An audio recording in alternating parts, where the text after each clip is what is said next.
A shooting involving two Tesla drivers ends with one man dead, another in custody. Investigators say it happened at an EV charging station at Edgewater Marketplace. Good evening and thanks for joining us for Denver 7 News at 5. I'm Ann Trujillo. And I'm Shannon Ogden. Denver 7's Bayan Wang was first reporter on the scene. All right, Bayan, are police giving any more details about what led up to that shooting? Yeah, they've confirmed that both the suspect and the victim arrived here at this Tesla charging station at about the same time. And at first, the Edgewater Police Department confirmed that there was a fight between the suspect and victim over one of the charging stations. And then later, as the day went on and as the investigation went on, they would only confirm that yes, there was an altercation before the shooting, but that they are still investigating exactly what that fight was about. There was an altercation that occurred in the Tesla charging station area in this parking lot. Then, all of a sudden, shots fired. Denver 7 obtaining this exclusive footage from a witness. The witness telling Denver 7 they heard two pops and watched the guy standing walk a step and fall over.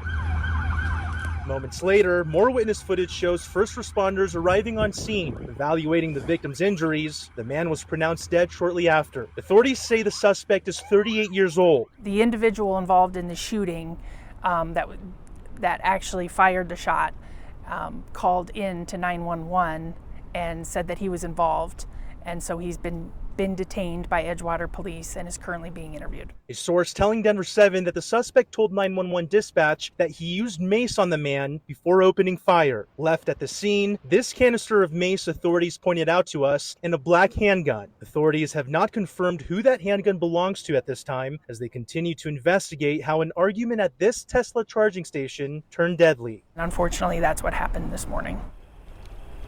Obviously, a very heartbreaking scene, a very heartbreaking situation. In fact, earlier this morning, the victim's brother approached our photographer, Cameron, to say, hey, I recognize that Tesla. That's my brother's Tesla. What happened here? And our photographer just didn't have the heart to break it to him. He referenced a police officer in the distance and said you could probably get some more information from that officer. And he broke the news to him, and you could make up for the rest here.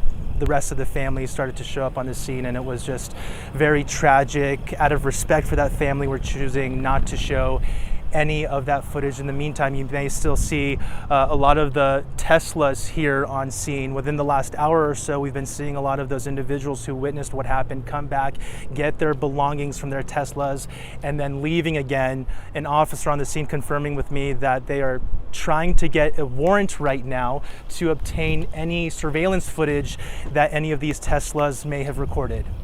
And yeah, truly a tragedy. Bayan, thank you for that. And AAA reports about 80% of drivers say they experienced aggression or anger while driving.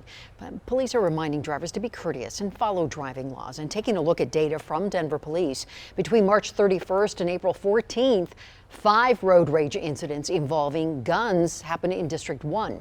Denver police have received more than 100 reports of road rage so far this year. Denver police offer these tips to reduce road rage. Drive respectfully, drive calmly, follow the rules of the road. Also refrain from responding to an aggressive driver. Travel to a safe place away from an aggressive driver if you encounter one. For example, just exit the highway, go to the nearest police station. And if you are the one experiencing anger while driving, well, remain calm and, of course, if needed, just pull over, take a beat. You can also pull over to report dangerous or illegal behavior on the road, and you can do so by calling 911. And the State Patrol also has a number you can call, *CSP or *277.